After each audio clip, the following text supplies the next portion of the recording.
us?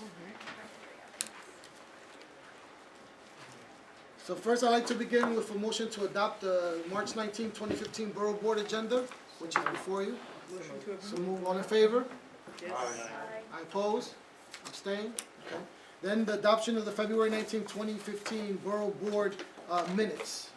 If there's any, yes, we have any friendly amendments, corrections? There was 2 minor tweaks in there with those being Okay, and have those been made for the record? Okay, so, motion to adopt the February 19th Borough Board minutes with the 2 tweaks, recommended by Community Board 1 Chair. Motion to approve? Second. Second? I have a motion, right, and then a second with George, okay. All in favor? Opposed? Abstentions? Alrighty, so next we're gonna go to, we're gonna skip the order in terms of the Borough Board vote on the resolution for a second until we're waiting for at least 2 more people, and we'll start with a presentation. Outreach for Make Music New York Festival 2015. Aaron Freeman, President of Make the Music New York. You can start your presentation. Welcome and thank you for joining us. Thanks for having us. Can I advance the slides? Just Yes. yeah. Yeah.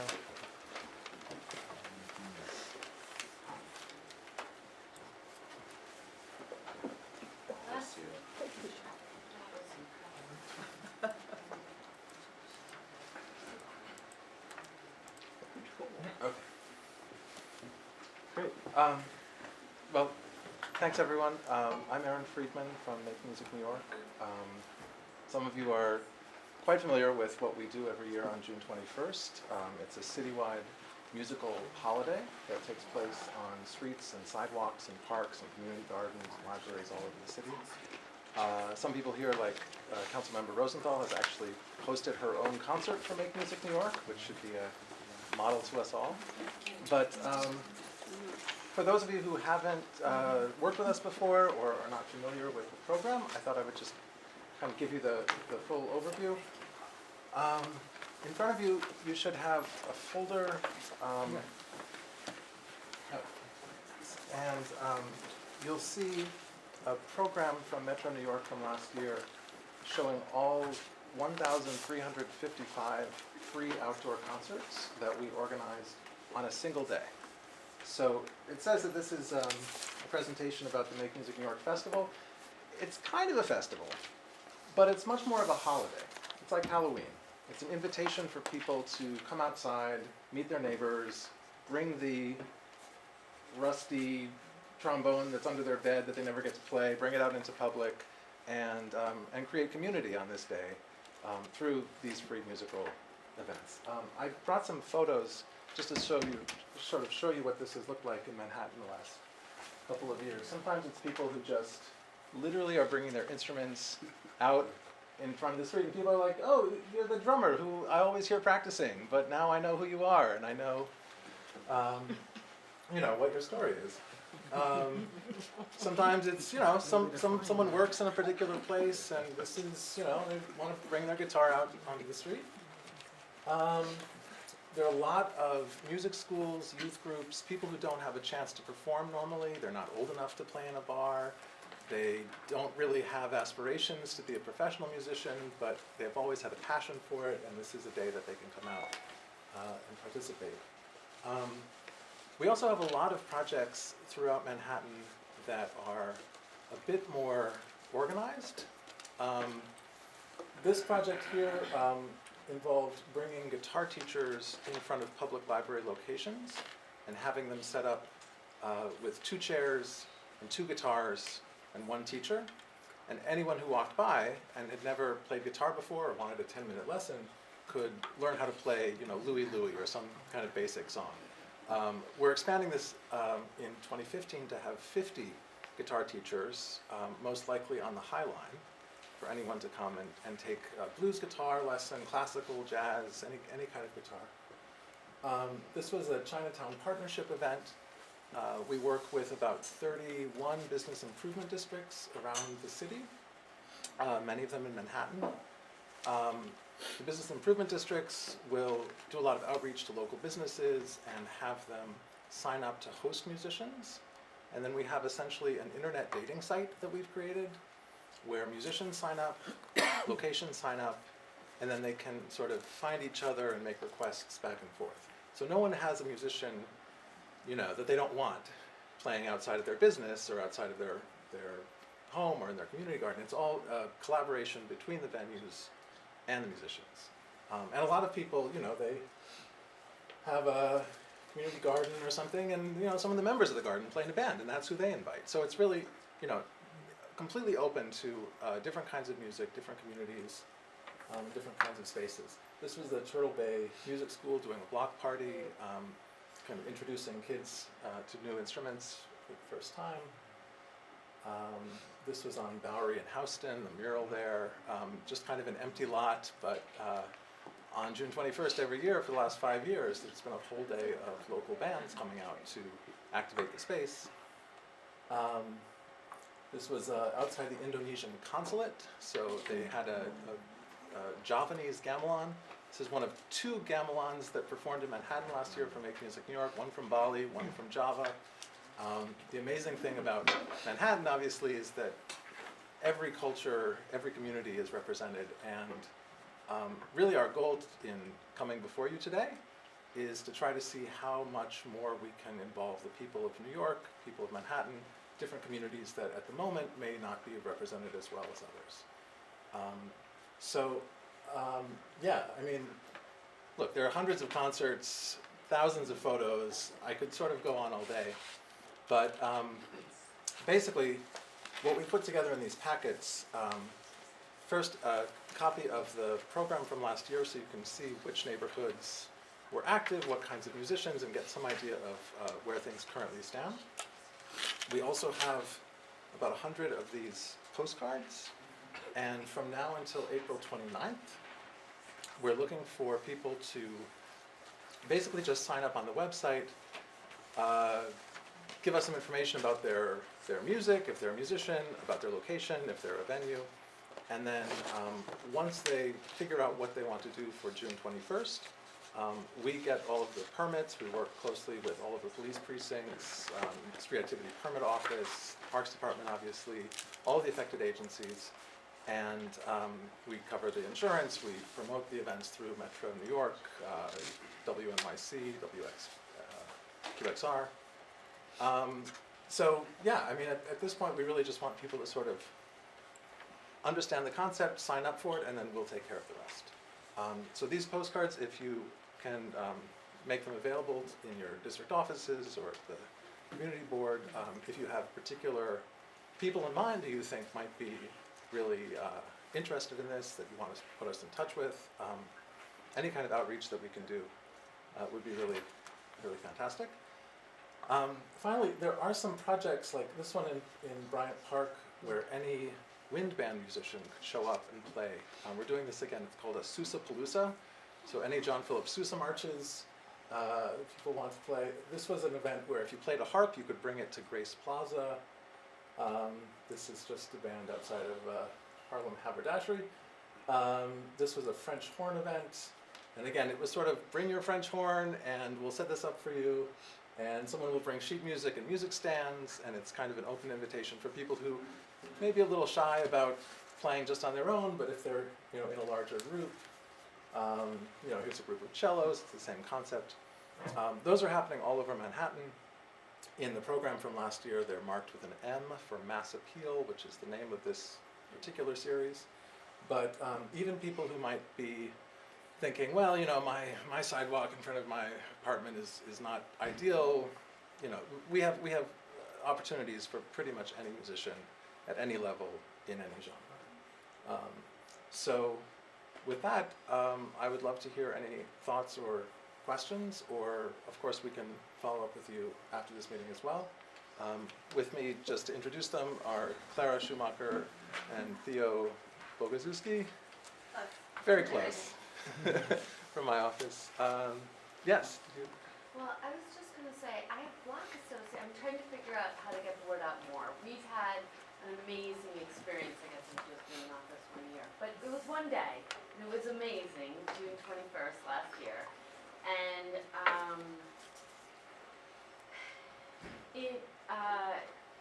it's a little bit of work, like in terms of your own staff or the community board getting, volunteers Music New York takes care of everything else. They'll make sure the person is there. They'll help you advertise it to your community, which is so cool. The one thing is though, the one constraint in a way is that it's a one-day thing. So as I think about telling my block associations about it, you know, they scramble and do work for their one-day, you know, street fair or whatever, or street league. This would be an additional thing for them unless they were having their event on that day. But otherwise, I can't recommend it more highly. We have people dancing in front of our office, and someone sadly tried to get me to dance, which I absolutely couldn't. But ended up dancing with this older woman on the street. It was beautiful. Yeah, you would love it. I just can't recommend it more highly. I have a question. Well, you know, I mean, talking for Community Board 10, we can advertise it, but then individuals will contact you. I don't know if we have any staff or resources to do anything like this. And we can we can make sure this is out for the community, get this on our website, but I'm not sure if this says enough to grab people. This is the first time I'm hearing it, so I'm glad I saw Harlem Haberdashery up there. But I've never heard of this before. You know, Well, so how do we grab people? Is this one piece enough if we e-blast this alone, and individuals will contact you? Great question. Yeah, so we certainly don't want to put a lot of work onto your plate. If you spread the word and have people contact us, we will help everyone through the process, musicians, venues, schools, gardens, But we're also trying to make sure if this happens in our community. Exactly. You know, I don't think everyone direct them to the band, you know, in Soho. We just want to make sure that, so how do we know what's happening in our community? If this is all going to you, I mean, you know. So, to your organization. yeah, of course. I can tell. I can answer the question. Oh, okay. We've been doing Make Music for 13 years. And what we do is we just find a location, like I used to do it in a park, just pick a park, and then I find my own musicians that are on their list. In other words, and so you have your own musicians, and they get advertised part of the citywide. So you don't have to spend like, oh my God, how am I going to tell people who? Because everybody goes to that website. And so that's how we do it, and it really works well. So you can work with them on musicians, or you can get your own musicians, and we usually do 4 musicians is what we usually do. And it's great because they're advertised citywide, and you don't have to like, oh God, how am I gonna do the advertising? And then you do your own little thing. I mean, that's my answer. I don't know. Yeah. Well, and part of it is also we always have thousands of musicians who sign up who want to be part of it. If you're able to find 10 locations in your neighborhood, That's too many. Well, I don't know how large the area is, but just do a couple and then one. well, if you find 10, I mean, maybe not that you're personally responsible for it, but just 10 that want to sign up, I'm sure that we'll have musicians who want to play in those places. Okay. And then all the information is on our website for anyone like yourself to look at and be able to see what's happening in your district.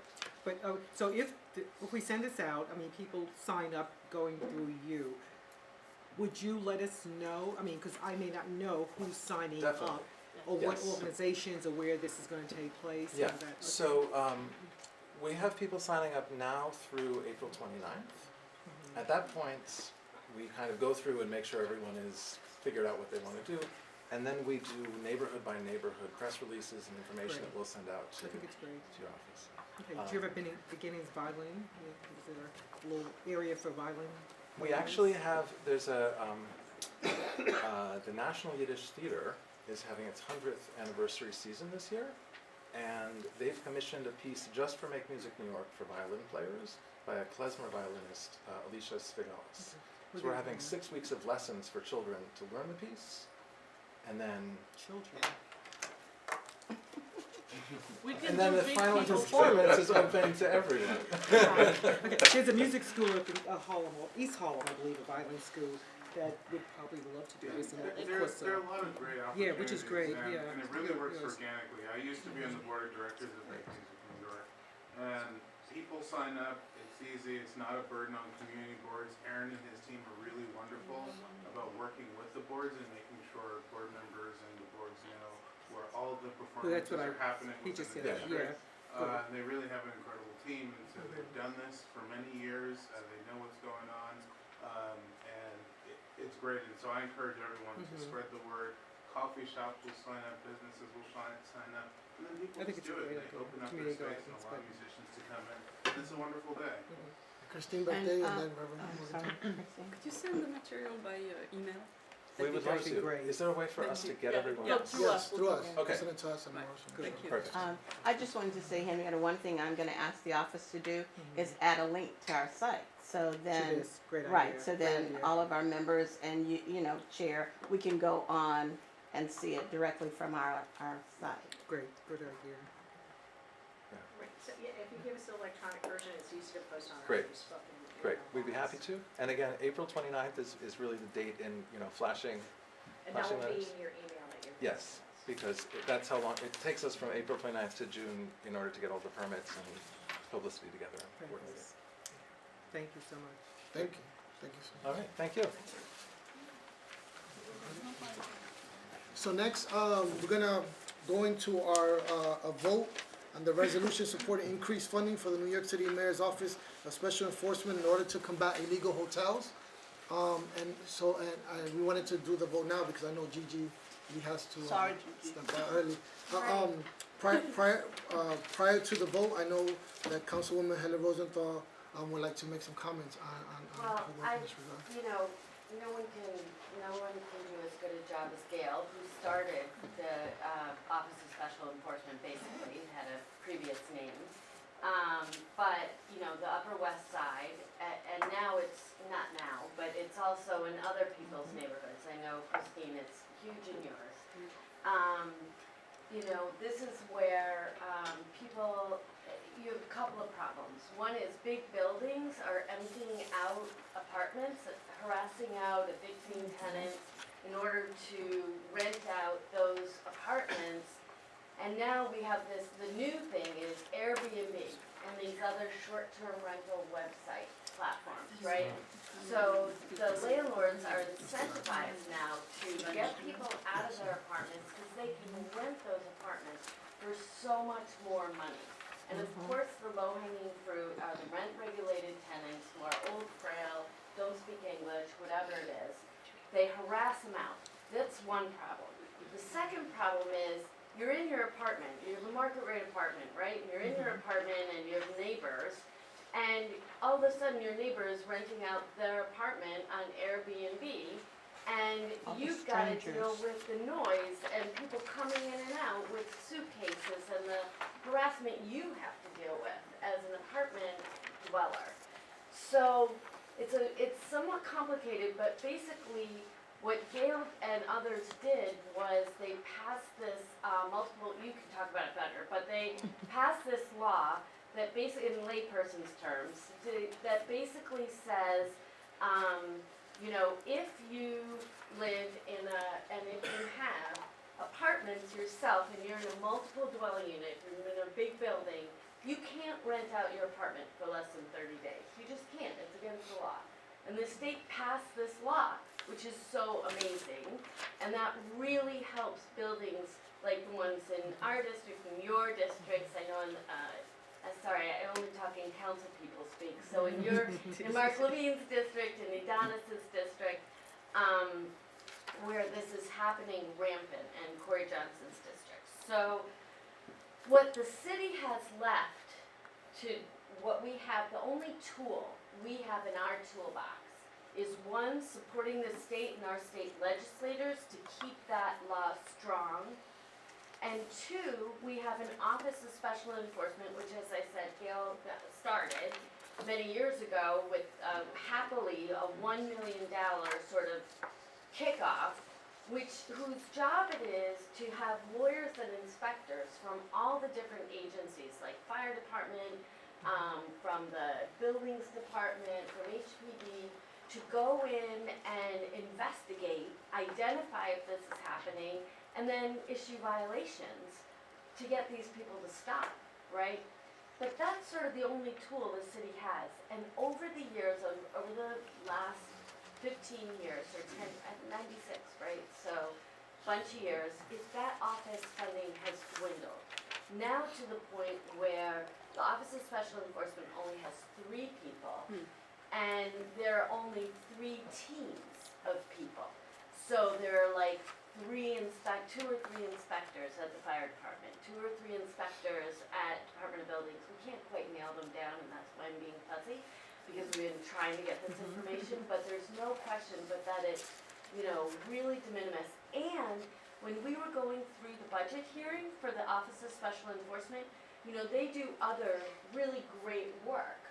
This is out of the, they are part of the Mayor's Office of Criminal Justice, which is a larger office in the Mayor's office that does all sorts of good work, anti-gun violence, domestic violence, all this good stuff. I think people know that. Oh, sorry, they don't even list the Office of Special Enforcement as one of their duties anymore. That's how dwindled it is. So there's a big effort now on part of the council members to get the mayor's side to up the funding. Probably the city council is we're hoping, will step up and do some funding as well. But a resolution from you, which is why I'm so grateful that you guys worked on this in your community boards, to say that this is what you need really supports our efforts in the city council. So I really appreciate your doing this, Gail. I mean, it's near and dear to your heart. I so. think we should, people know the issue, so therefore part is the only one I'm gonna read. Therefore be it resolved that the Manhattan Borough Board urges the council and the mayor to increase funding for the Mayor's Office of Special Enforcement to increase their ability to enforce illegal hotels, and therefore be it resolved that the Manhattan Borough Board urges the council, the mayor, and the city's representatives to the state legislature to oppose changes to the New York State municipal dwelling law insofar as it defines and restricts the short-term rental of apartments in New York City, which, and I think the other issue is we need a director of this office, but that's a FYI, somebody who is not interim. Yeah. So, We asked, they said it's coming okay, soon. so do you want to take a vote? Any Motion, questions or any any questions? questions on the resolution? I do, because Sure. Councilman Rosenthal raised something that's very important. The unit is created, but you talk about enforcement. Your inspectors are very limited, it's the same thing with HPD. Their excuse, they don't have enough inspectors to inspect all the buildings that are deteriorated.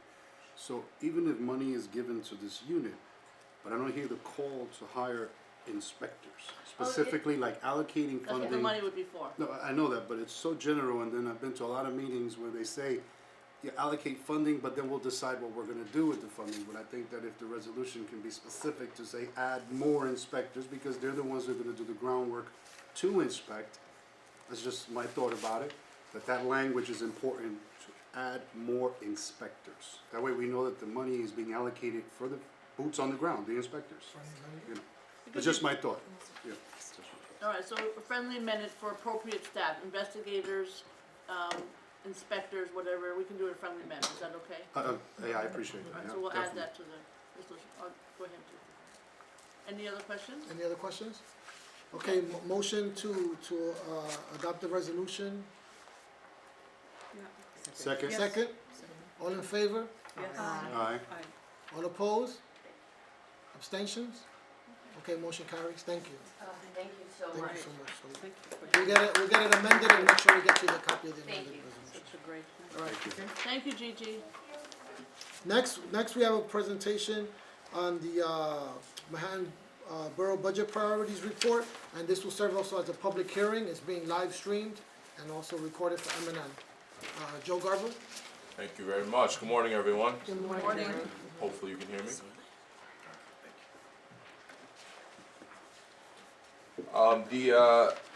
It's a mouthful. The Manhattan Budget Priorities Report is a charter mandated by Section 241 of the New York City Charter. It's a statement of the the borough budget priorities for our borough board. We put this together. I'll go over the presentation first, and I'll hand out copies of the report after, just so I can keep folks' attention. I'm just gonna run through the highlights of what the report stated, and then we'll pass out copies of the report. This report must be submitted to the mayor, the city council, and the director of management and budget every year. and the charter requires public input into the report. The way we conducted our public input was the same way we did it last year. We conducted a virtual town hall, which all of you should have heard about. We sent the link out to everybody. We called the district managers. We also posted it on Gail's website. We sent it to Gail's network, so we're pretty broad in our distribution of the town hall link. We were lucky enough to have 420 participants. We're really happy with the participation, and we can have folks come into a room. Sometimes you get 20, you get 30 people. But to get 420 participants able to fill out the survey we sent out was a really good sample size of the borough. So we're happy with the results we got. All 12 community boards were very well represented. Anybody want to guess which community board had the most involvement? 7. 7. Community Board 7. Thank you very much. So we're very happy with this number. Again, it's a broad spectrum of the borough. So we're happy with the results. And the survey was in 2 parts. The first part of the survey was the budget priority rankings. So what we did is we gave a list of important budget initiatives in the budget. The mayor's budget is $77.7 billion spending plan. It sets the parameters for budget negotiations throughout the full budget term and until the enacted budget, hopefully on July 1st of 2015. And it's a dense product. There's a lot in it. Elizabeth, you were late. We were just accrediting CB7 for their participation in the survey. But it's a dense product with a lot of information in it. And so in order for our borough to figure out how we want to focus our advocacy on issues in the budget, we gave folks a list of different initiatives throughout the budget. We asked them to prioritize what they felt was the most important issue we should be focusing on. And the second part of the exercise was what we call a referendum on a couple of budget initiatives. I'll get to that in a second. So the first section is the budget priority ranking survey. These are the areas we highlighted for this exercise. We asked folks to prioritize, one being, from 1 to 10, 1 being your most important issue, down through 10 out of all of these. And then the second section was the budget policy referendum, where since we had folks' attention, we have a couple of issues we've been either working on in the office internally or issues that we've discussed at the borough board in general in the past. And these issues were areas of mental health in public schools, bandwidth in public schools, rental support for the homeless, and the 421A tax subsidy. So let's take the budget priority ranking survey first. Folks, because I know everybody comes to every meeting and pays very close attention, you might say, Joe, we did this last year. We did a similar survey last year where we all ranked, how we felt, how strongly we felt an issue was important from 1 to 5. And I just want to point out that we tweaked this a little bit this year because, as informative as last year's survey was, we wanted to target this a little bit more this year, given that we do have very limited resources in the budget. We wanted to make sure we were able to prioritize what are the most important issues, not just, everything being as important, but what exactly are important issues. So the difference between FY15 and FY16's reports is, again, we had folks last year rate from 1 to 5, 1 being your lowest importance, 5 being your highest importance. And then we compile that and we took the percentages of folks who rated items as a 4 or a 5 level of importance. So if you look down at the priorities for FY15, K-12 education, affordable housing, public transportation, youth services, public infrastructure were the most important items. And if you look at those percentages, so we had 75% of respondents feel that K-12 education was a 4 or a 5 on the priority scale and down. Affordable housing, we had 70% of people find that as a 4 or a 5 level of importance. Again, this is very informative. However, doing it that way, everybody could look at every issue and say, well, these are all 5s for me, or these are all 4s for me. And so it's great to know that these are all important issues, but again, we wanted to target it a little bit more this year, get a more targeted data set to actually find out what do people prioritize as their most important issues. And so again, we had folks rank their top 10 priorities in order. And for this year, we took your top 3. If somebody ranked an item in their top 3, we then took that percentage to find out what percentage of our population ranked one of these items as their top 3. So we still see we have affordable housing and K-12 education as the most important items in the borough. Pre-K education, public transportation, and public safety round out the top 5. But then if you look at those percentages, we had 57% of respondents rank affordable housing in their top 3.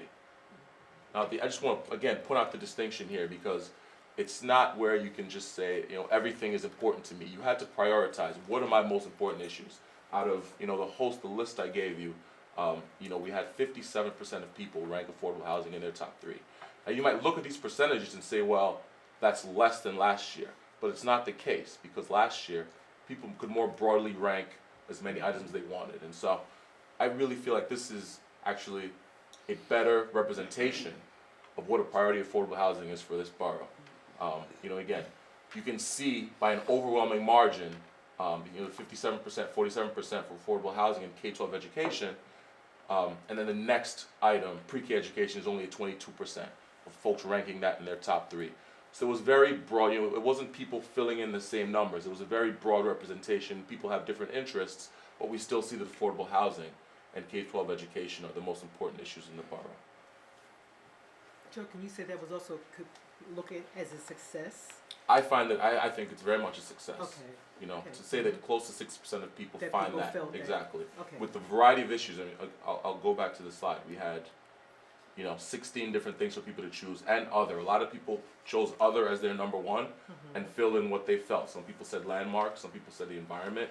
But the fact that close to 60% of people out of this broad list rank that in their top 3, I think is a great success. It's a representation that folks really find that as the number 1 priority in the borough. So again, affordable housing was the most important issue in this year's survey, and the hardest. So let me go to section 2, the budget policy referendum. Again, while we had folks' attention, we wanted to target a couple of specific initiatives we've been working on in our office to gauge the public's feelings on these issues. And so we gave these questions as referendums with a couple of different responses folks could react to. The first was mental health in public schools. And I think we are, as a city, we're recognizing that there's more we need to do for our kids in schools than just give them books, teachers, and computers. Kids come in, if they haven't had breakfast, they can't focus. If they have issues at home, they need a social worker, things like that. And so we're moving in a direction where we're asking schools, and we're trying to help schools do more for our students. One of the areas where we feel like we're still struggling is with children with mental health disabilities who need additional, mental health professional support. And so we state the question, placing mental health professionals in every public school should be a citywide budget priority. And as you can see, most of the folks who took this survey agreed that that was a priority. We had 75% of participants saying at least that they somewhat agree that the city should focus on funding mental health professionals in every public school. So again, that's I think that's a very, very strong statement that folks feel that this is something that's needed in the city. The second policy initiative we looked at was bandwidth in schools. Our budget unit has spent the last couple of months meeting with a lot of folks seeking capital for schools. Most of the schools say they need technology. A lot of the complaints they have is that we seek this technology, but we can't use it in certain rooms. We can't use it on certain floors because we don't have connectivity. And that's a huge problem. We have a lot of aging school buildings. So we wanted to see how much of a problem this was for people, how the borough felt about the lack of connectivity in schools. And so we stated the initiative, more city funding should be directed toward expanding internet bandwidth in public schools.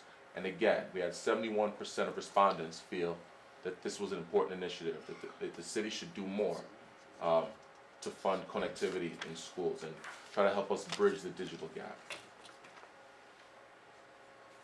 Policy initiative number 3 with regards to homeless services. As we know, homelessness is at an all-time high in our city. Homeless shelters are at capacity, higher than we've seen in the past. Folks understand this. The mayor in the preliminary budget included additional funding for rental assistance programs aimed at reducing the city's record high homeless shelter population. What's been clear to folks is that as the population rises, there's not been a clear consensus as to what the solution is. Is it, because there's a lot of folks who still feel that homelessness crisis, the homeless population is going up because a lot of folks don't want to go in the shelters because the shelters are not in the best conditions. And so we wanted to kind of figure out from folks what's the best approach to take. Should we be increasing fundings to fix the shelters, make the shelters a little better so that folks are off the streets, or should we focus on kind of the end product, which is rental assistance, getting folks out of the shelters, getting them into permanent housing?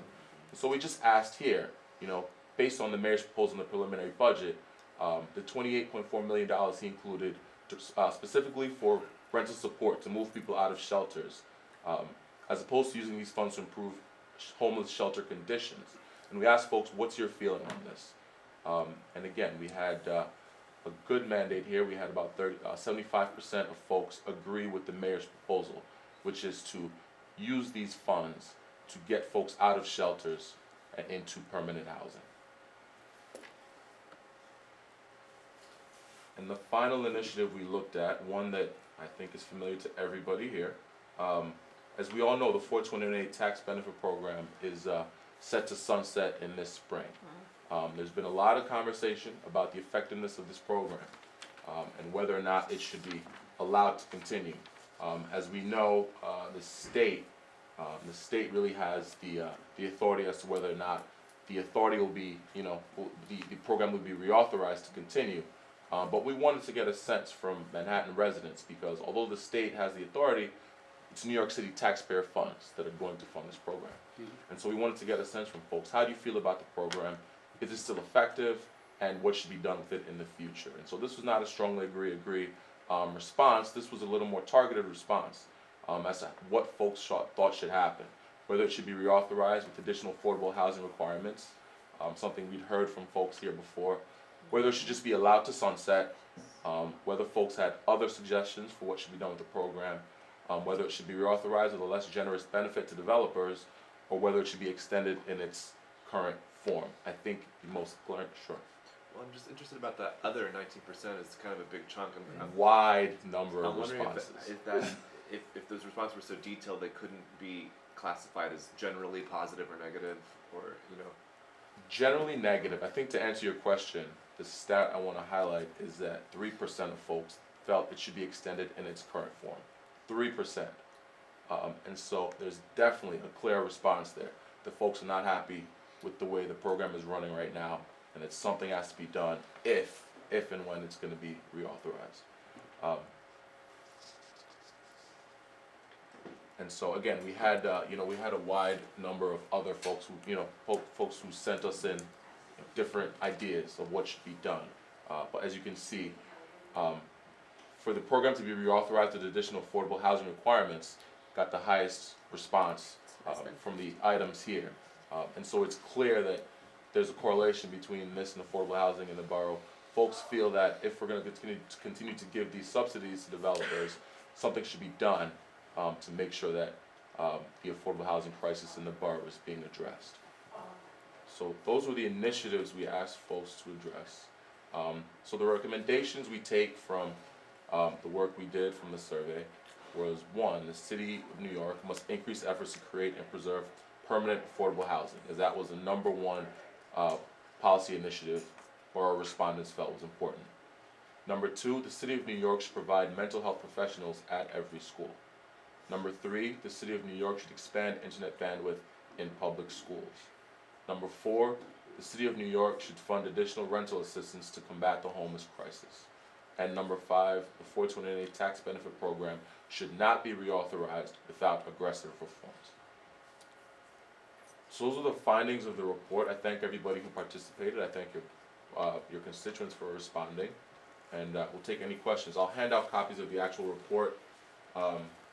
We welcome your comments and your feedback, and this is something we'll actually vote on at the next borough board before it's submitted to the mayor, the city council, and OMB.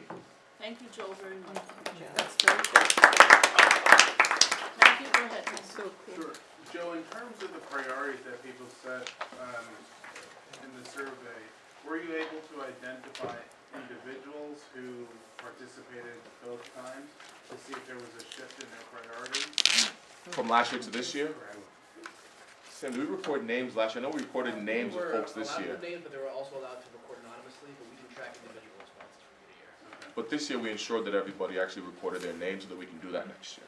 Got it. And you know, we don't know if we'll use the same initiatives next year, things that the city shifts, like last year, pre-K was up here, but Right. that was kind of addressed in the budget, and so it shifted down to people's priorities, so Sure. as we, evolve as a city, the priorities change. And do you feel like people's priorities were changing because they feel like these things are being addressed, or because other issues were sort of rising as more important? Because it just seemed like a big disparity in, the first, in FY15, big numbers, 75%, 70%, sort of everyone was on the same page, and then we Right. see the top priorities, 57% of responders. Again, it's actually an apples to oranges comparison of those percentage numbers, because last year, you could say, I'm a 5 on everything. Each one of these initiatives is a 5 importance to me.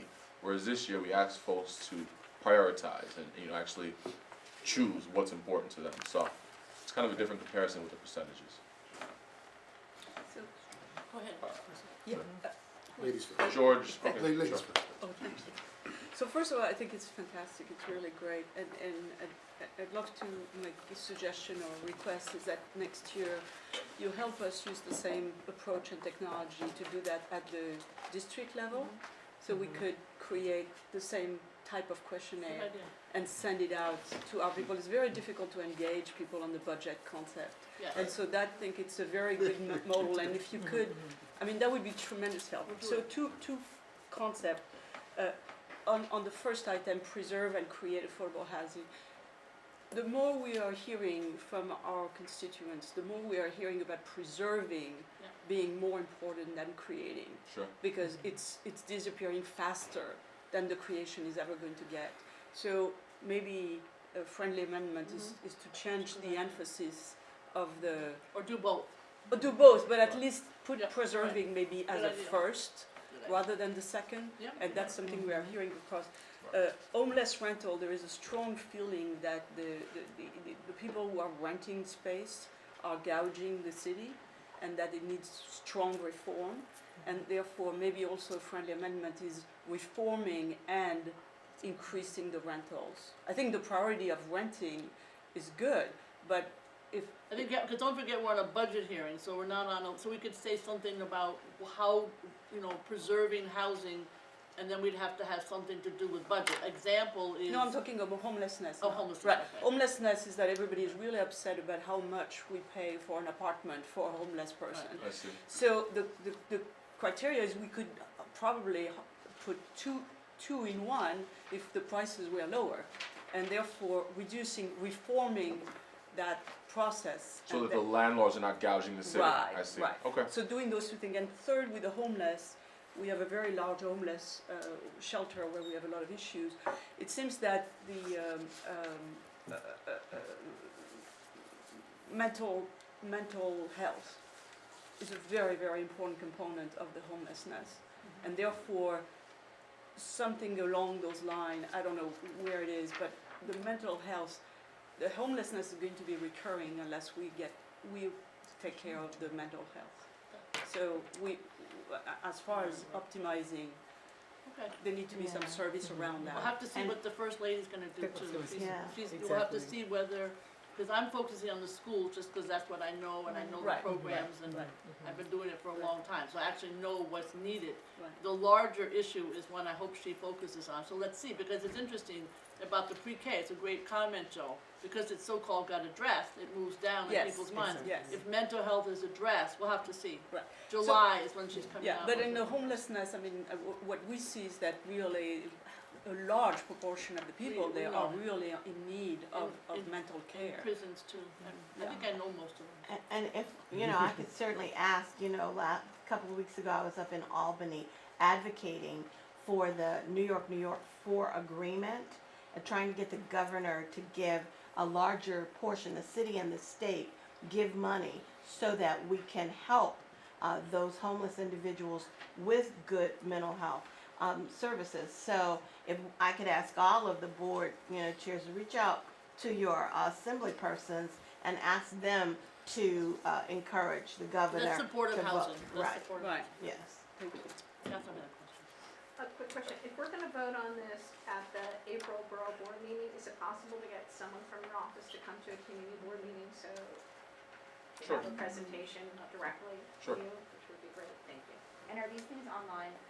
We'll send them to you and we're gonna put it on the website. Okay.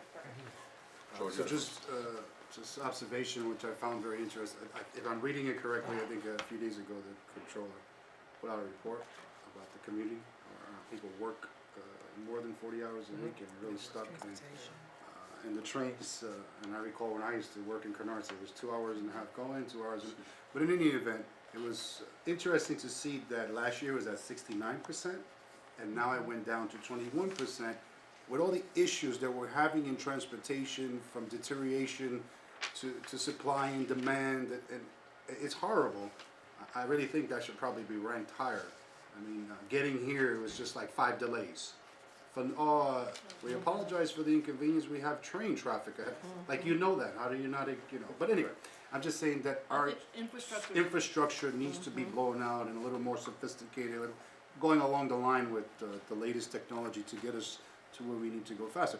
But secondly, speaking about the homeless issues, and I have raised this before, I mean, homeless people don't want to go into the shelters because of the deteriorating conditions and or lack of services for homeless people. Right. And the water downing of occupations to provide mental health services. You don't have the frontline licensed professional. You have the para, which is a little more cost effective for the city of New York, but yet it really doesn't address the issue because they're not the trained professional, the person with all the years of experience. But to throw money at and say, okay, we're going to funnel the homeless into apartments with 28.4 million, and to have no money to fix the existing shelters, what are we doing? We're going to still have the same situation. And I think that if you look at, like with Canada, with people who go to prison, their facilities are very high class, and they show that the recidivism rate is lower. For some reason, psychologically, if you go to this nice fancy hotel, they don't want to go back. I don't know why. But anyway, what I'm trying to say is if they fix up the facilities, put in the mental health professionals, add more security, clean the bathrooms, give them clean sheets, invest the money wisely. I mean, paying landlords or to place homeless in apartments is not going to resolve our homeless issue.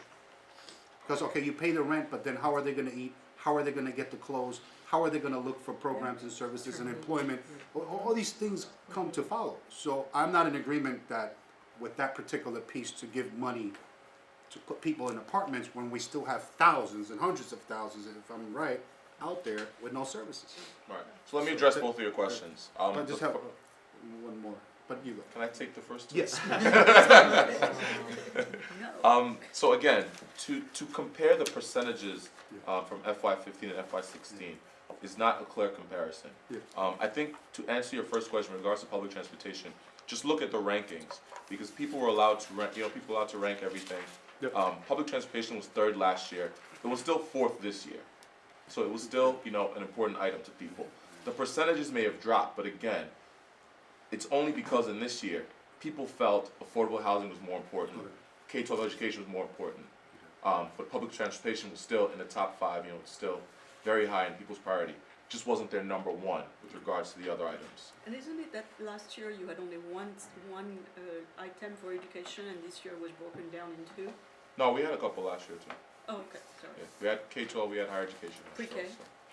Pre-K was on last year. And then to your second question with regards to the decision to spend the money on rental assistance as opposed to fixing the shelters.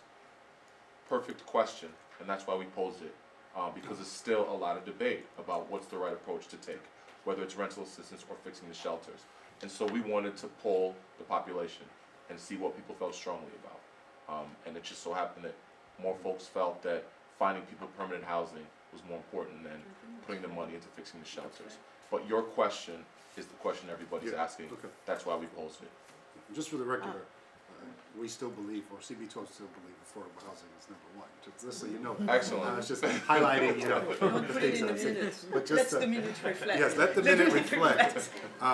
But the third one is the 421A, you know, and I hate to bring down the gavel, but you know, historically, when this program was created, you knew you were using our money, right?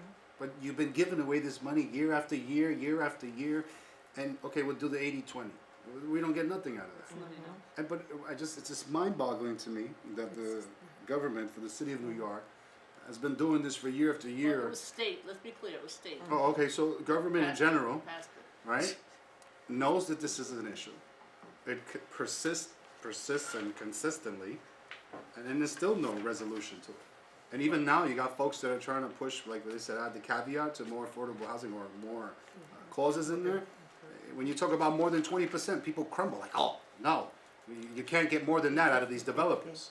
So Well, you should get 50%. I'm for 50-50. Give me 50, You ask me, you because get it. Right. the millions and the millions of dollars in tax breaks that they Right. get and the crumbs that they give back of my hard-earned tax dollars is embarrassing And we- for all of us, and it George- continues. George, we agree with You you, know. and we're all focused on it. I think that it's obviously in the state, but we've done a big letter on it, which we can circulate so people see Yeah. it. And I think the debate, I thought it was interesting, that was the most interesting statistic for me, because I must admit, right now it's double dipped. You know, you get Right. 421A and you get something on top of it. It's unbelievable. It's I don't even wanna, I'll leave it at that. You double dip, you're getting twice. Sometimes you triple dip. But the bottom line is, if it could be used for something positive, then we need to look at it. However, you should know, I was listening to NPR this morning, and the mayor hasn't taken a position yet, but apparently it's leaking out that he is looking at it very carefully, and something about, because you know, right now the developers can purchase these certificates, right? And that to me sometimes can also be double dipping, just so you know, he's considering that now. So I know the city council, but we'll have some discussions. I thought maybe the boards might wanna have, speakers come talk about 421A. So that so people understand, it's a complicated program, we can help you do that if you want, but I think people should understand it, right? It was interesting that the community of respondents they really do have an opinion, and they do kind of understand it from the respondents, that was impressive. But I'm just saying that might be helpful for people, because people don't understand double dipping, triple dipping, what you get out of it, what you don't get out of it. Those 5 buildings are in the press today, 157 West 57th Street, and all the other 4 buildings, et cetera. So I don't know if that's helpful to you, but I think it might be great for Christine, go ahead, you had a question. Yeah, first. but- No, I'm he had a sorry. question. Oh, thanks. Well, we are, I'm thrilled that 421A ends up in this, and I think that your idea to have the board and the public engage in a public setting more about the details of that is very, very smart. And there's so much coverage of this now, people really are aware and interested, and already engaged and just need more tools and knowledge. I think another critical component of the conversation about the tax reform that needs to happen is transparency. Yes. The Shell Company situation, that fantastic series by the Time Oh, yeah. Warner Center brought up, is I think of paramount importance. I don't know if there's place in a budget priorities report to be talking about other components of tax reform, but I think that since it's before the state legislature, I think it should be on the table. And I think the transparency is one of the main things, because if developers aren't going to be able to have any certainty that their penthouse condo is going to go for 100 million, 150 million, it raises the tide for everybody, and it ends up affecting the Airbnb situation. It's all related, and anyway, so transparency I would put on the table as being an important part of it. Any So other yeah, questions? I wanted to follow up on that. So it would be really maybe helpful to have a position out, because here we are saying, well, Right. not this, not that, but rather putting a positive proposal on the table, like, it's not a double dip, it's incremental over 30%. If you do more than 30% to fund the 30 to 50%, that's what you get. But, it would be important to have a positive so that we can see whether, rather than saying no. I'd be glad, it is slightly complicated, so if you wanna have speakers quickly in your committees, Yes. and then we have, discussion here, we'd be glad to, we'd be glad to do that. And we could throw in some of the other tax issues too, if you want, I mean, That's a good. whatever you want. And we have the listing now, I think finally in Manhattan, of where the 421A projects are. Talk about lack of transparency. Right, because you had that great meeting a Right. couple months ago, and you promised you would circle I back. know, so we need to get that out now. We have to get that out. Okay. And again, this is not, this is not the final product on our budget, response. This is, we use this to get recommendations from the community. Our next charter mandate is actually the borough president is allowed to recommend to the city council and to the mayor specific changes to the budget. We have to offset it with cuts in the borough, so if you have suggestions about ways we should spend money, please send them to me with suggestions of where to take that money from in the borough. And we'll compile that report. It's a letter that we send to the mayor and to the city council, so. I got a list for you. You got a list of cuts? Cuts? I have a list of revenues. Just one thing I want to share, so that Borough President, is that in regards to homelessness, that there has to be some evaluation of the individuals that are being placed into apartments, because one of the things we're discovering as housing providers is that with HUD's decision to try and eliminate transitional housing and put everyone into permanent housing, that our mental health population that have been homeless for 14 years and more are not ready, and so they're being put into these housing situations and they don't remain, and it's a tremendous loss of revenue. So if they were put into transitional and they could be made ready, and that's something the city has begun to drop. The Department of Homelessness Services has just stopped transitional housing. Well, except in our neighborhood, the transitional housing has been horrible. The owners and the result, what they call See, transitional that's not really housing. transitional housing. Right, but that was Right. used as a word and Right. then converted to something which was really Right. not. All righty, thank you so much. Thank you. Joe, thank you. Thank you so much, Joe. Give him a hand, he did a good job. Thank you, Joe. I just want to say we've been joined by Community Board 2 Chair Toby Bergman, and we've also been joined by Community Board 7 Chair Elizabeth Caputo. So Thank you both. Thank you both. Now we'll start off with Community Board Chair updates. Community Board 1. Great. First of all, Community Board 1 sent a letter to the New York City Office of Management and Budget on Mayor de Blasio's preliminary budget for fiscal year 2016, and we reiterated our continuing top capital request of a new K-8 school, and then a study for implementation of resiliency to address unmet needs. So we're very excited about the announcement this past weekend, where everybody worked together. Would not have happened without the Borough President's Office, Senator Squaz, and Councilmember Chin, and it was really a full court press over an extended period. I want to thank Catherine, because you really deserve the credit, and people in the neighborhood know that. You really deserve a big round of applause. So for those who don't know, they were able to take New York Rising state funds and New York City HUD allocations to put together a $6.7 million feasibility study, which will include the engineering and environmental portions as well. So we'll go from Montgomery Street, which is in CD3, all the way up to the north of Battery Park City, and the city is allocated a new $8 million, which is their first money that they're allocating to create a battery-type berm and begin the implementation for resiliency at the tip of the battery. And this is really important, particularly when there is billions of dollars of damage downtown. 2 people drowned, and they're pouring in, lots of money redoing the battery tunnel, the subway stations, and, when the subway stations go downtown and you're complaining about public transportation, it really has a huge effect, because we have over a dozen lines in the tap. You did a So that great was a job. major- You did a great job, Catherine. Thank you, everybody. And then quickly, the comfort station at the Battery opened, which is great, because it's right where 5 million people go to the Statue of Liberty, so it's nice to have that open. We still don't know about the hearing for Howard Hughes Corporation at the South Street Seaport, so if you let us know when it gets scheduled for an LTC. And CB1 was also the only organization that actually showed up in person for the 2 most recent hearings. One was this past Monday for Sammy for the, application for the, resiliency competition plan, and again, a week ago for the cities. So we hope that the phase two, that both the city and the state will really listen, that, hopefully we'll have a ready shovel project after this feasibility study.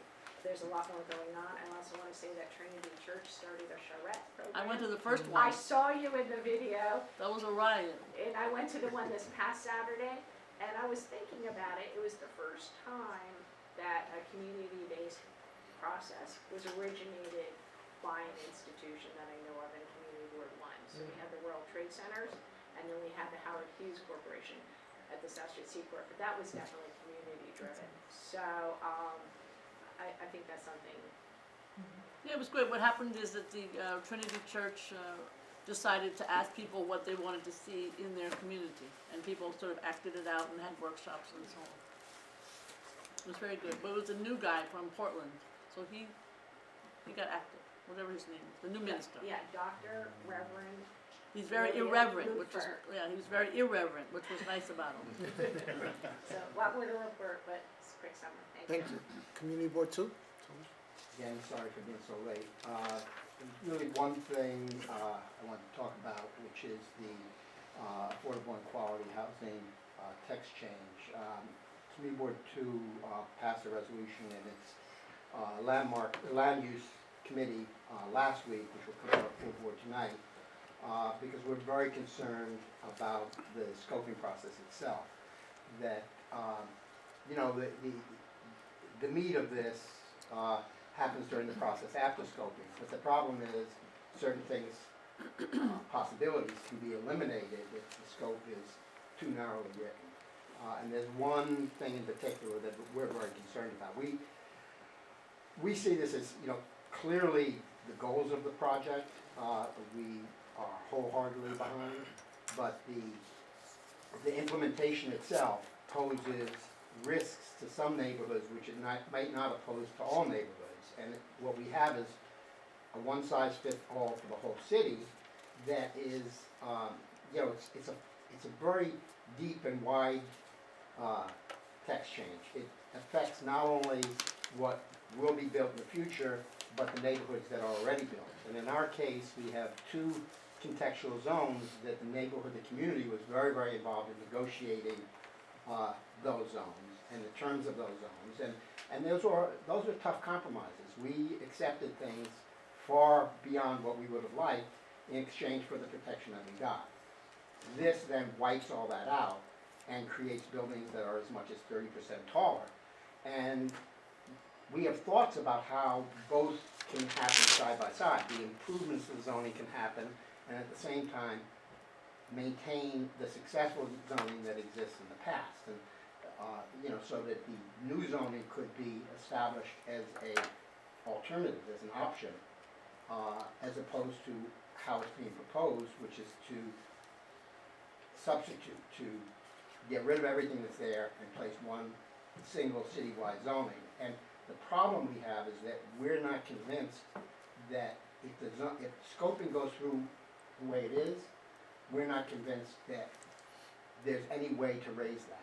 And if there's no way to raise that, given the existing scoping, we know we're gonna end up opposing this, and we don't wanna oppose it, we wanna support it. I just want to add. So, and let me just say one more example about how, to understand how it can affect things in a counterproductive way, is that in a neighborhood where property is as valuable as it is, in our neighborhood and many other neighborhoods, you have existing housing of a certain scale.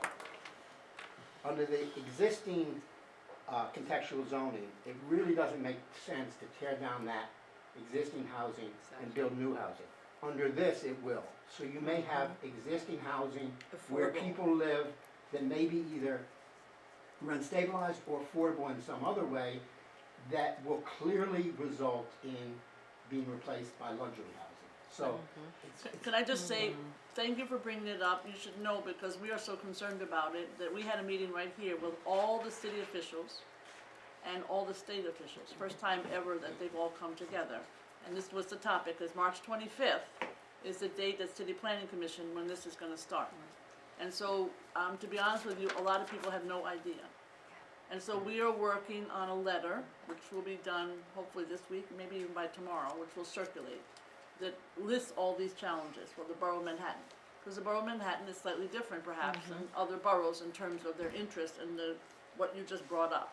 So I don't know if people know that March 25th is the date, I'm not sure that everybody does know. But the elected officials were not as up on it, particularly on the state level, because they don't have that same role the city folks do. So I just want to let you know, I thank you for bringing it up, but we are trying to do the best we can. We're urging everybody to testify on March 25th, and we will be circulating a letter with hopefully the signature of every elected official in the Borough of Manhattan. So, one of the things we asked for was a 60-day slowdown of the process, so that we can get answers about because so far we've asked specific questions to city planning, and they basically refused to acknowledge it. On the same subject, so we had a presentation by we are as concerned for exactly the same reason, and in addition to the fact that it doesn't look like there is a link between affordable housing and the changes in the zoning.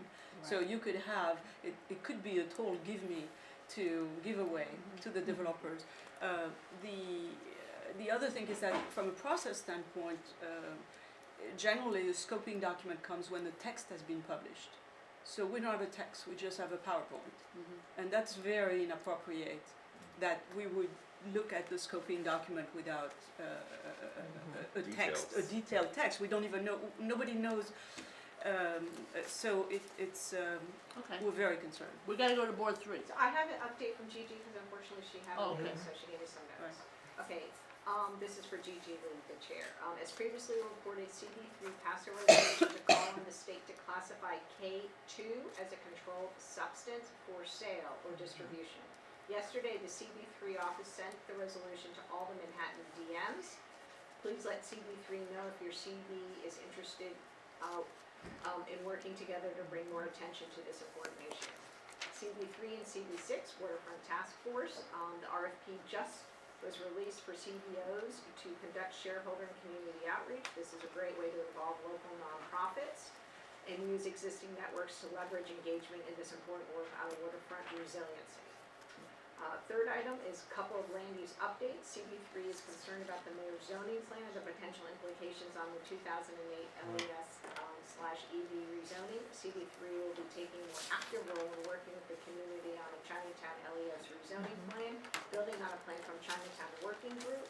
By the way, Community Board 1 is part of that.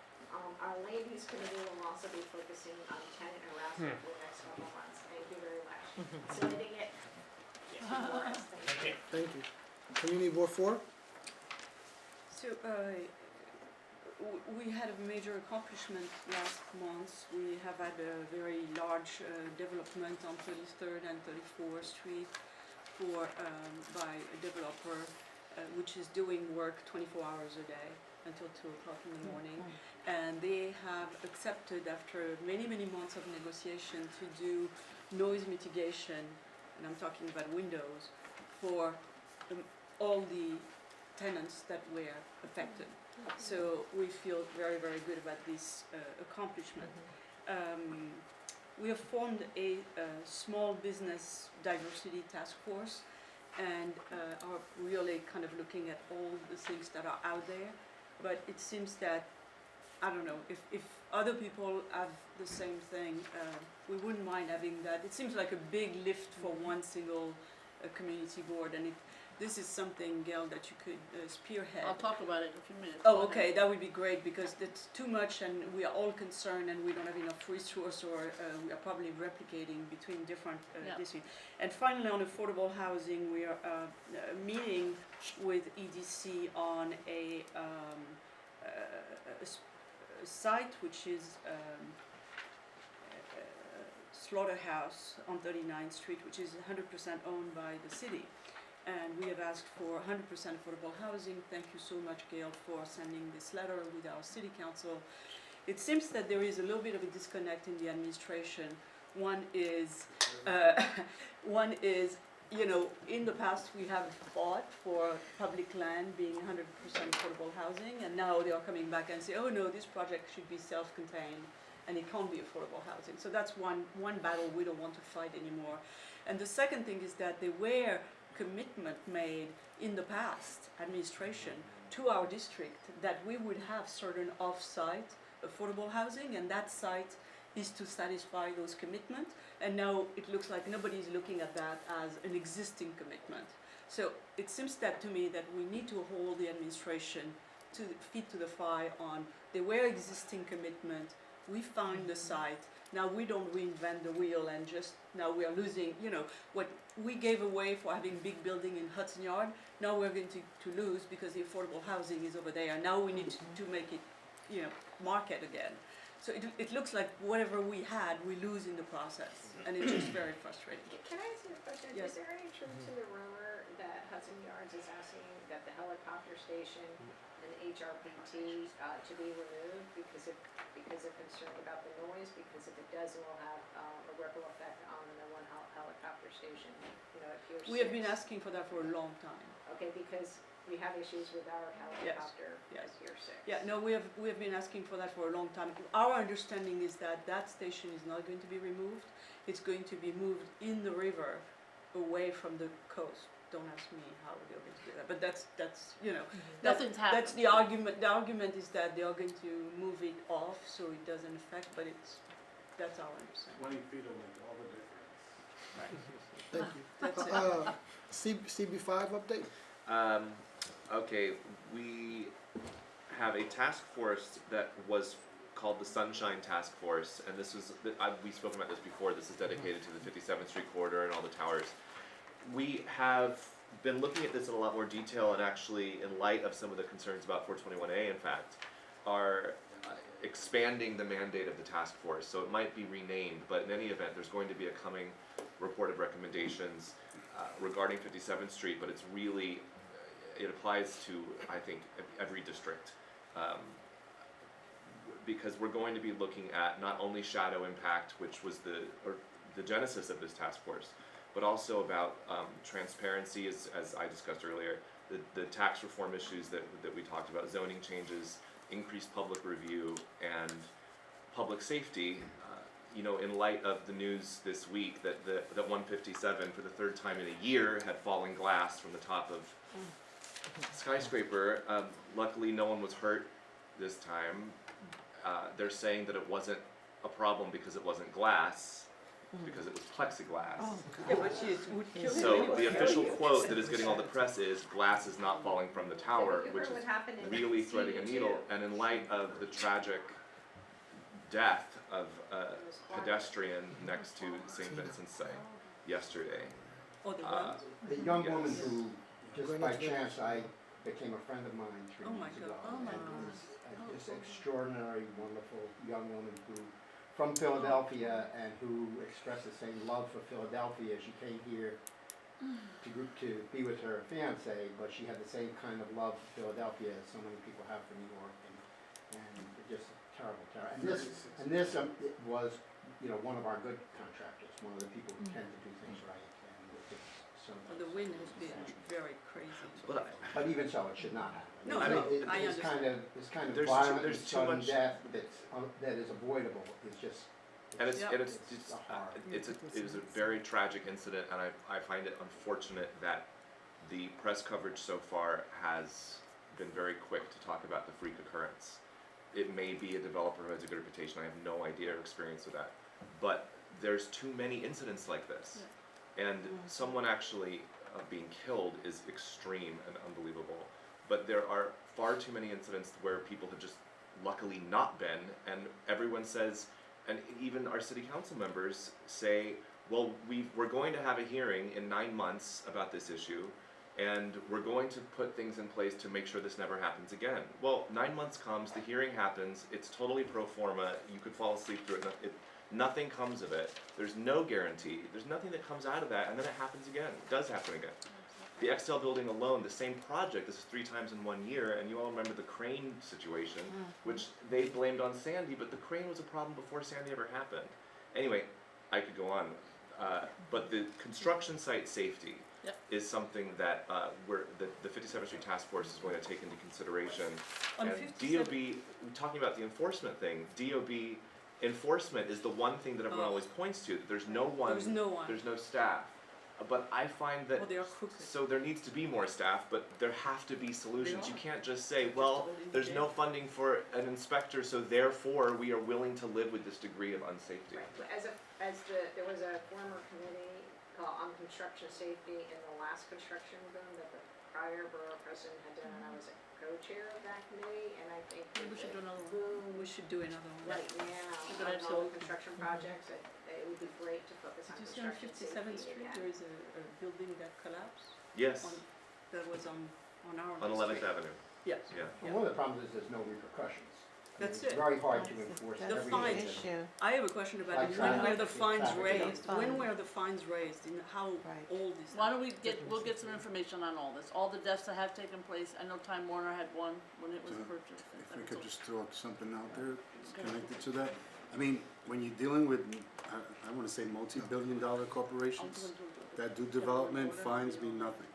I think we need to look for Put people in different jail. types of enforcements or penalties that is not money, because folks that got money don't feel the debt in the pocket.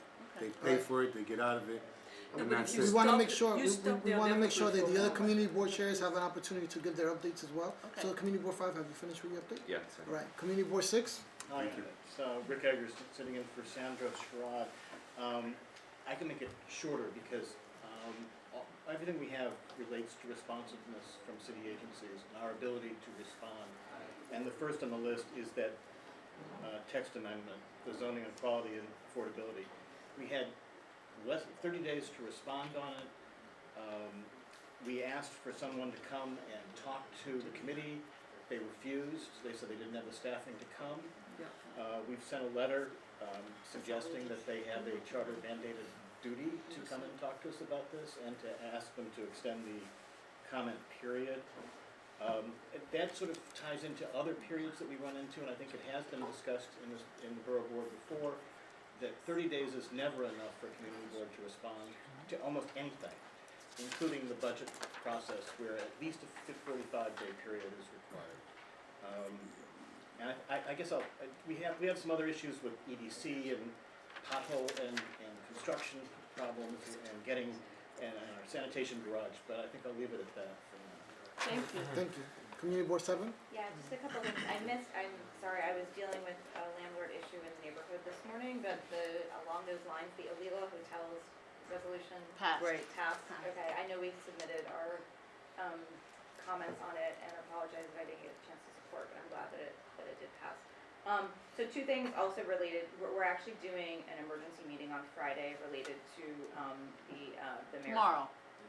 Yeah, I Friday, guess it is tomorrow, yeah. Tomorrow afternoon at 4, the days are all melting into one. And Mel Weimer, our former chair, is gonna sort of head up that meeting. I don't know if there's a possibility to include community board input in the letter the elected officials are all Yeah, planning to we'll write, do it, but yeah. our meeting is tomorrow, so That's good and if enough. there's anyone from your Yeah. staff that can go, that would be great. Yeah, we'll be there. The biggest issue we've been dealing with, as the borough president knows very well, are some issues related to Riverside South and the collegiate school. There was a plan to relocate the school built at an area, one of the last, as many of you know, last undeveloped parcels of land over the past 20 years. Community Board 7 has worked on trying to make that community there, once the developments get built, including as much affordable housing as possible. The 55 units, there's a proposal by city planning and HPD to move those 55 units to the northern part of our district, which has really raised a lot of outrage in our community, just because while we appreciate the fact that there is going to be affordable housing remaining in CV7, it was really designated for that community, and it's sort of accentuating some economic differentials and other things that we don't agree with, and furthermore, it's very complicated, and I won't go into it. We've been dealing with it for the better part of this month, but there is a vote taking place on the 30th, and we're working closely with city planning and HPD and the borough president's office to try to come to terms on something that will be fair and accomplish the goals that we had set out with for that parcel of land in the southern part of the district. It affects schools, it affects economic development, it affects a whole lot of things, and we feel very strongly about it. Two other quick things. We are out with a West End Avenue street safety and transportation study that we've been working on with an architect. It's up on our website, and we've been working closely with community groups to try to get that out far and wide so people can contribute to it. Our next B2B is March 31st. The focus is social media, small business, and Microsoft is actually coming to present, which is going to be great. Thanks again to the Borough President's Office for giving us the working to get the Folk Art Museum, which I think is going to be a great destination. And then just a final question, and we may have talked about it earlier. Have there been any conversations about, I know people have been going through their community board interviews, re-applicants, and I'm just wondering if we're going to get any information about how many applicants there were and how many spots we actually have to fill, and when we're gonna, if we will be consulted at all about, not that we need to be, but if we are gonna be consulted at all about, before April 1st, about sort of that, the process. And I know that you're just finishing interviews, so not meant to put you on the spot, I just wanted. No, that's fine. Much the same way we did last year, we're going to give courtesy calls to different community board chairs, just to get feedback or anything else you would like us to know about applicants. Second, in terms of the applicant pool for your community board, all community board chairs received an email with links to the. Yeah, I don't think I don't, for sure, and I check my email all the time, so maybe I. She didn't get it. Yeah. I don't think I got it either. So Alright, so we can make sure. Because people are out there just asking how many slots there are, and I don't really know. But I know my, that. I got a Your copy, district so manager something's got wrong it. with the email, but District we'll get it out after this meeting. Okay. Okay. That's it. I Thank you. think that you sent a link and then you had to get into the open data, right? So it wasn't an Oh, attachment. it's in that. No, Is it's it the link? There was a Inside report. the email, Oh, no, and there he's were additional links for each board. Right, for more exactly. detail. It's Okay. the big. The data with the breakdown. We'll send it around. We'll send it around again. We'll send it around. I got that. I mean, it's all there, all the information is there. No, I'm glad you asked, but it is there, so if you So don't let- get it, let us know. Yeah, so let us know which days, so we expect your call, or, you know, You because will. otherwise we We'll get find you. busy. No problem. We know how to find you. You finished, Elizabeth? That's it. Okay, community board 8. Hi, Debbie Titlebaum, I'm sitting in for Jim Klein, second vice chair, thank you. So just two issues came up last night that we wanted to bring up. One is that select bus service is increasing in our district, which is terrific, but we passed a resolution simply asking DOT to turn the fare boxes away from the curb so that people aren't standing in between the bus and the box to get their ticket, and that you stand behind it Yes. the same way you would actually get a Yes. muni meter. So it's all about space in the city, so open up space a little bit. So we passed that resolution last night. The other is that our board manager made a point to come up and say that she's been getting many phone calls regarding the Fresh Direct trucks, which has been going on for years, but apparently it's gotten worse recently. So we discussed that last night, and just coincidentally, the owners of Fresh Direct are parents in my kids' high school, so I'm gonna give them a call later and explain that Jason. it's been bad enough that it actually Jason came up Ackerman. to in the borough board office meetings. So those were the two main things last night. And now I'm getting a lot of calls about City Bike in your Okay. area. So how, do you have a position on the City Bike and where they're gonna be located? Are you involved with that? I'm not, but I will have the board Okay. office get back to Great. you. Community board 9. Community Board 9 is currently working on the upzoning. We are really concerned about the text amendments because we spent 4 years working on contextual rezoning of our district. So I'm real proud of our land use committee. They are really on it, so we're going to be certainly trying to be absolutely involved in everything. Also, our housing committee is working with the WHDC, the West Harlem Development Corporation, so that we can see if we can develop a affordable housing preservation fund.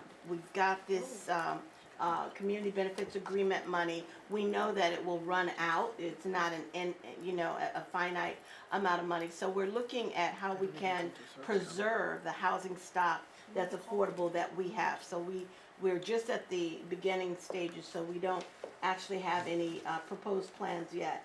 And then ferry service, the mayor announced the ferry service did not include the west side.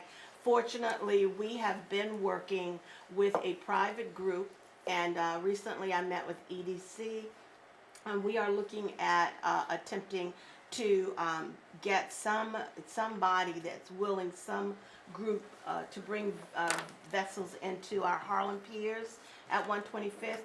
We worked for 3 years to get a dock master. We now have a dock master, but they can't find anybody to come and dock at our piers. So we are now looking, so we're hoping that before long we will have a dock master. I mean, have some. I know. Send them our way, right?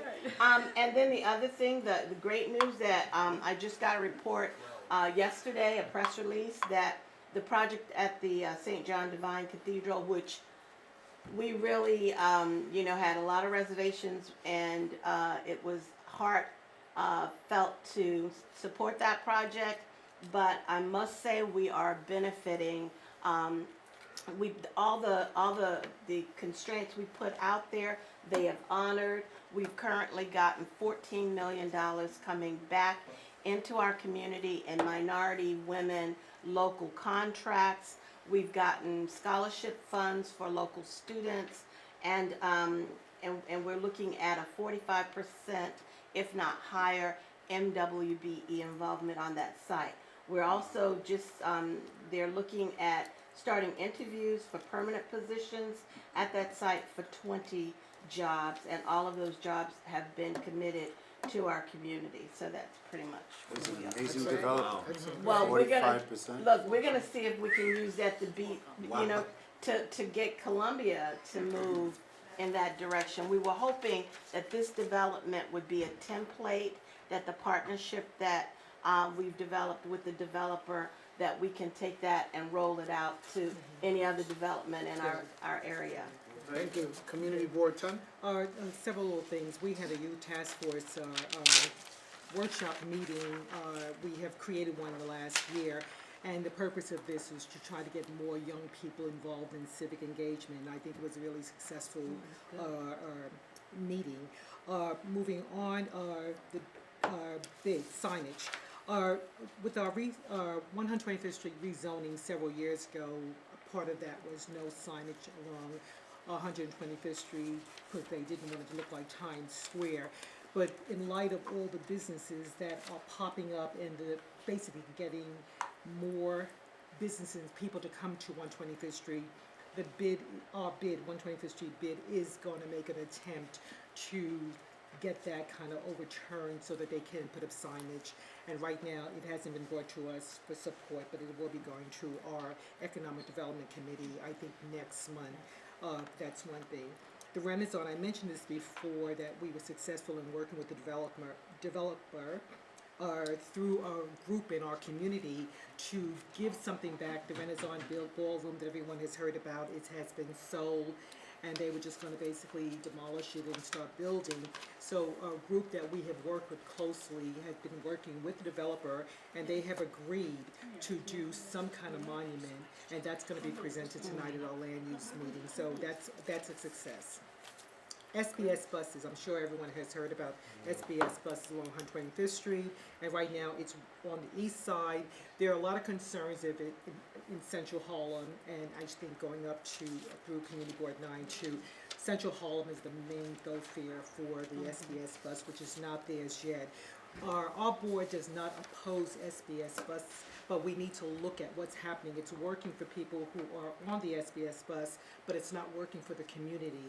And we are looking at perhaps making some changes in the street. We don't have many thoroughfare streets, and we have traffic come from the West Side Highway and East Side. So it is quite congested. And so I did participate in a 125th Street bid meeting recently. And business owners also have a lot of concern. So DOT was there, and they heard from everyone, and they're going to go back and rethink their plan for the SBS bus along 125th Street on how can this work for everyone, not just people on the bus who are moving through quickly. In the meantime, all the other traffic is in one lane trying to get back and forth. So that's one thing. So despite what you may be reading about, we are supportive. However, we need to make this work for everyone in the community, not just for a few. Moving on, community gardens, HPD, and the mayor's office. We are starting to get bombarded with all of these representatives from community gardens the guards have been locked up. We never got word as a board that this was taking place. Again, affordable housing. The mayor's office, despite what's happening in his 10-year plan, saying they're gonna work with the community, they have not worked with us at all. All of a sudden, the individuals from the community guards are bombarding our offices about this and everything So have like you that. done a resolution, how you We- feel about it, or you're working on it? We are going to work on a resolution. I actually sent a letter, cause I saw your I letter, don't right, like thank you. the notion of getting rid of community gardens. Right. I know some people think that's NIMBY, but I actually believe for a whole series of reasons, composting for one. Right, yeah, Composting exactly, a lot for of one, things, yeah. and, you know, all the other issues. So I think we just need to do a resolution and we'll work with you. But would any other board are Three. aware of the RFQs that went Three, out? you and three. Just, no, Probably, three, okay, They have because a lot of we weren't aware of it. And what's happening, developers are coming to us, trying to get site control. They evidently put in applications, and again, we're out there in the dark not knowing Okay, we're what's gonna follow happening. up. HPD said they're waiting for something to come back from the mayor's office because we wanted them to come to us and tell us about this process that we knew nothing about. So they're waiting to hear from the mayor's office. They don't want to make a move until they hear from the mayor's office. So that's one of our biggest concerns right now. Okay? I want to make sure I heard you correctly. So you said that they're being, that the community garden entrances are being chained? So yes, I read that one was chained. They went to the garden and it was Chained by who? But that's just it. I assume. Why don't we just, I don't know. we'll figure That's out, just I'm it. very focused on this, Yeah, let's I have focus all on these it. documents, Yeah, we need to so do we're this. really concerned about I that, agree because with you we have 100%. not been in the loop on this at all Some people by in the the garden. city. Right, keep Yeah. going. Some people in the Yeah. garden. Guys, we have to go, You have it any is other almost updates? 11 o'clock. No, I think that was it. Right, thank you. Community board 11, Matthew Sure, Walsh. just a couple quick things. I miss the good old days when I was just angry with EDC, but now it seems like every agency is extremely frustrating. And I actually have a good relationship with EDC, but when you hear things like, you've got to respond to the zoning text change citywide in 30 days, when Plan YC is reaching out 6 weeks to try to set up, you know, these conversations. I don't know if others have been contacted about Plan YC, but we're talking about a 4-year update, and community boards are given 6 weeks, maybe 2 months, to provide input for a final plan to be released, and it's a joke. Some have never even seen it, but they're planning on releasing a report, you know, their final 4-year update on April 22nd. Some community boards haven't even been contacted. Some of us are contacted and said have a meeting in a couple weeks, and I just think it's disingenuous. yeah. See, I'm not aware of Exactly. them reaching out to CB1. I know. And so, They didn't reach out to community Right, board 10. and they didn't worked- reach out They to reached out us, to an we reached individual, out to and them. it just threw us for a loop. Yeah. You so know, I what think was there going are on. real problems with communication coming from the administration, coming from agencies that has to be better, and there has to be more consideration and engagement with Absolutely. community boards.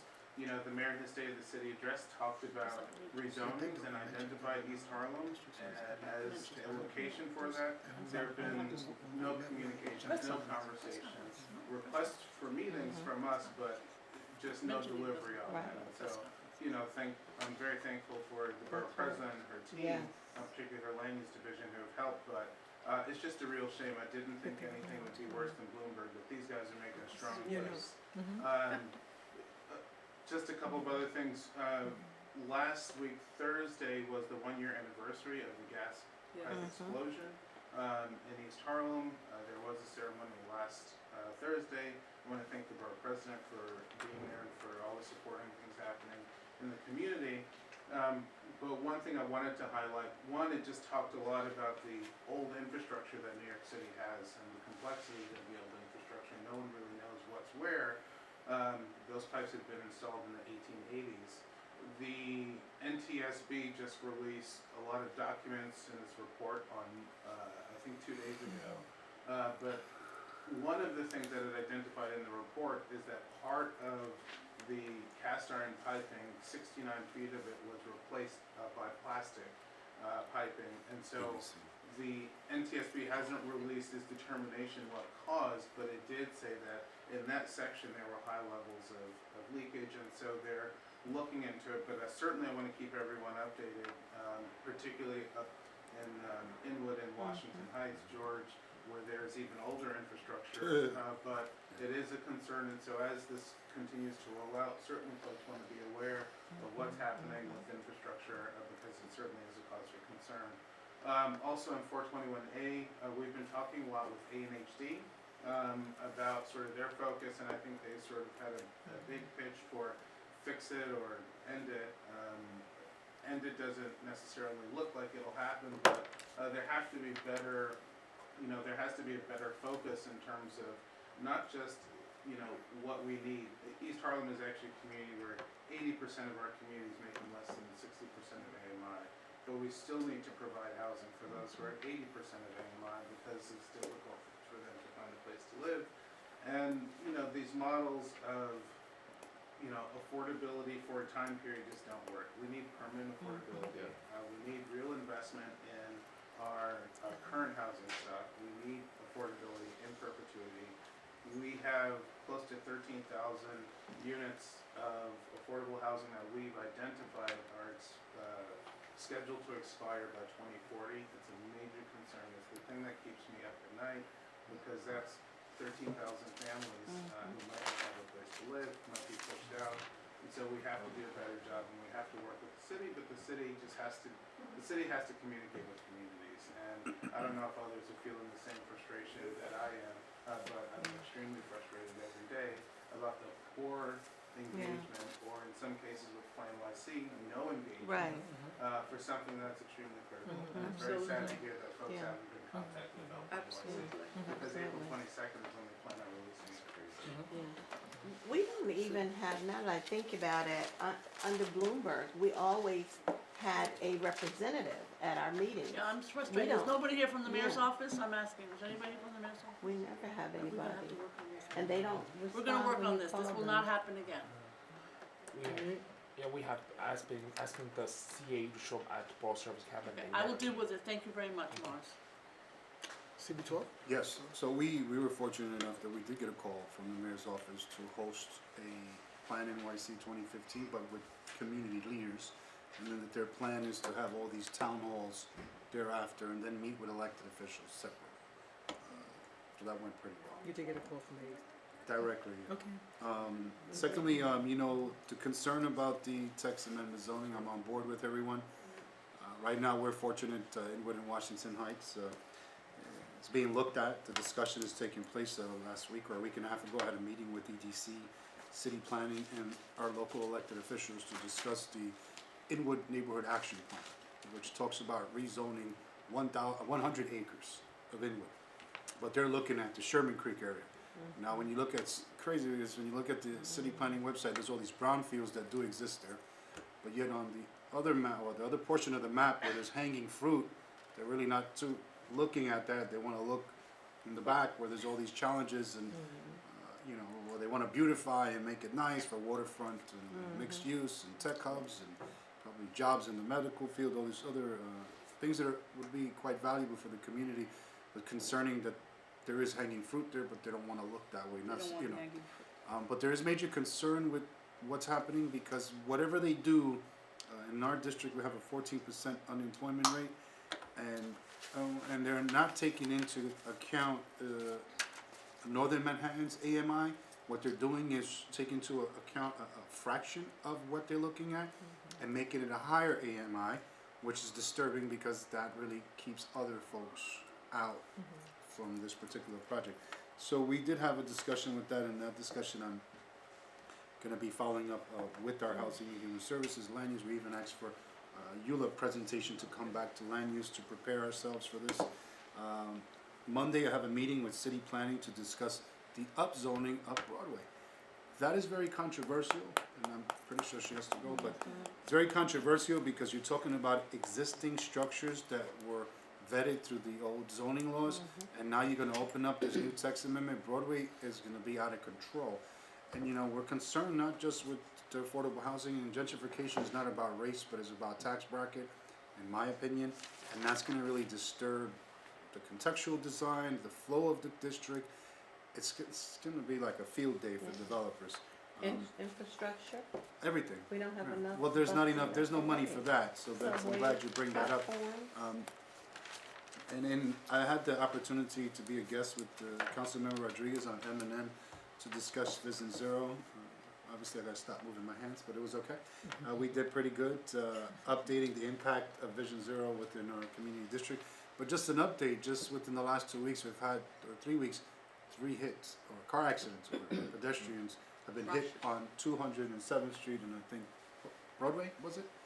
One of those streets, but consistently, so we're taking a closer look at that. CD1, the Battery Park City resident was on Canal Street, and CD3 was So it's getting, really bad. Another item is that with the DM raises, is for the mayor's proposed for the raises, for the managers, we're gonna be discussing that in our April executive, because our personnel committee, we're gonna take a position and then submit that. I shall be attending today, at City Hall at 2:30, the CB budget hearing, so if any of you are available, you should join me there, because the truth is, they expect us to do more with what? With what money, with what staff? It's like you're draining the blood out of the volunteers. Imagine a councilmatic district office with a budget of $191,000. How do you suppose they're supposed to service the district? Just keep that in mind when you're setting your budget, right? Okay. Another thing is, I testified at the Transportation Committee hearing, with the oversight hearing for GWB. As you're aware, it's a $183 million project. The developers have not been forthcoming. They have failed to keep up their part. The MWBs is zero, and there are many issues going on with transportation, gridlock, with traffic. They were taking the entire second floor, these big food chain stores.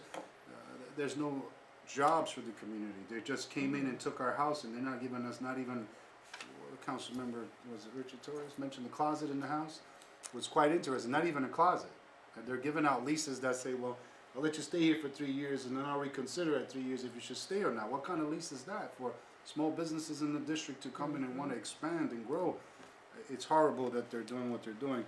And just another thing is that I had the pleasure of meeting with a group of animal activists who do trap, neuter, release. I'm sure there's a lot of cats, feral cats, all over the place, dogs. So I'm meeting with them, and interestingly enough, we managed to come up with Northern Manhattan Animal Rescue Coalition, NMARC.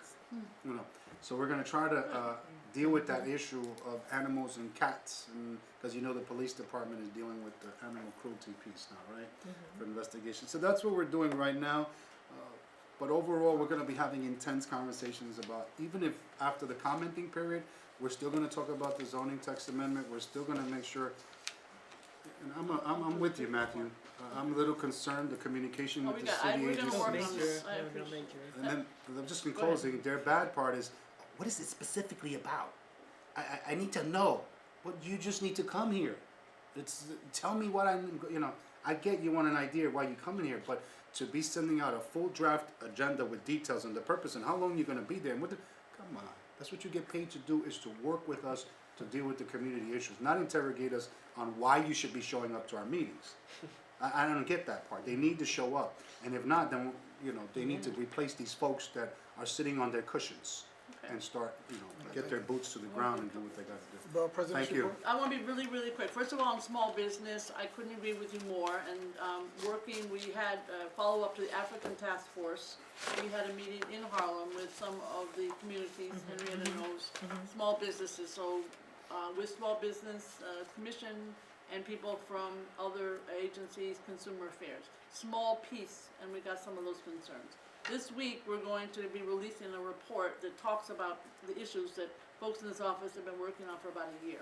And certainly the rent issues, other opportunities we're trying to figure out. So we are in sync in terms of the issue of mom and pops in the Borough of Manhattan. And so we will be sharing that and letting you know. I just want to go quickly. Number two, this text amendment you've discussed articulately, and we are very focused on it, and we will push with you as hard as we possibly can. March 30th, I believe, Jessica helped me at the Civic Hall. Is that the right location?